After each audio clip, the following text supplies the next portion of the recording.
Next question belongs to the honourable member for Calgary-Edgemont. The UCP government's budget makes Albertans' lives more expensive and shows they wasted a boom during a boom.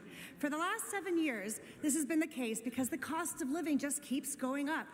As the price of the pump skyrockets, they could make things more reasonable by pausing the provincial gas tax. Will the minister commit today to pause the gas tax like his government did before the 2023 provincial election, or was it really not about affordability? The Honourable the Minister of Finance. Mr. Speaker, I never expect the members opposite to let the truth get in the way of a good story. But I would expect them to be a little bit consistent when they criticize Budget 2026. I hear spend more. I hear criticism over the size of the deficit. I hear things about a boom. There was a population boom. There certainly wasn't a non-renewable revenue boom. We're at about half of a record high. And yet, what have we chosen to do? Focus on the priorities of the province: healthcare, education, strong social safety net. Honourable member. Given in 2023, the last time the gas tax was paused, the price of gas was at high around $1.45 a litre. And given today, gas prices in my Calgary-Edgemont riding are as high as $1.70. And given that the UCP are happy to pause this tax on the eve of election, will the minister make the changes necessary today to pause the provincial gas tax? The Honourable Minister. Mr. Speaker, once again, we are the only province that legislated fuel tax relief across this country.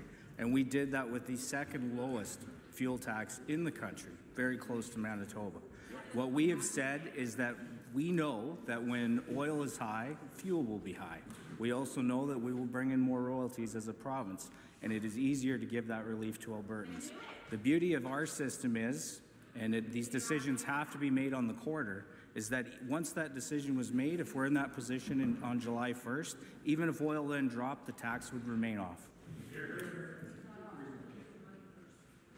Honourable, I'm just waiting for some quiet for you, Honourable Member. Go ahead.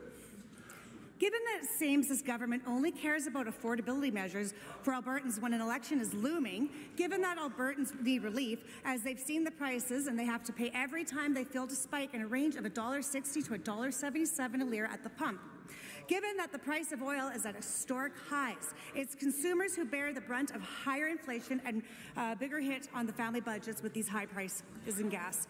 Why won't the UCP government give people a break and pause the gas tax? Yes. The Honourable President of Treasury Board and Minister of Finance. Mr. Speaker, if prices remain at these elevated levels, then Albertans can expect relief July 1st. And then even if prices dropped on July 2nd, the tax would remain off for the entire quarter. That's how this system works, Mr. Speaker. We're talking about $1.5 billion in revenue as outlaid in Budget 2026 at a time when I'm hearing criticism over the size of the deficit while we're spending too much but also not spending enough everywhere. There's absolutely no consistency from the members opposite. We remain focused on Albertans.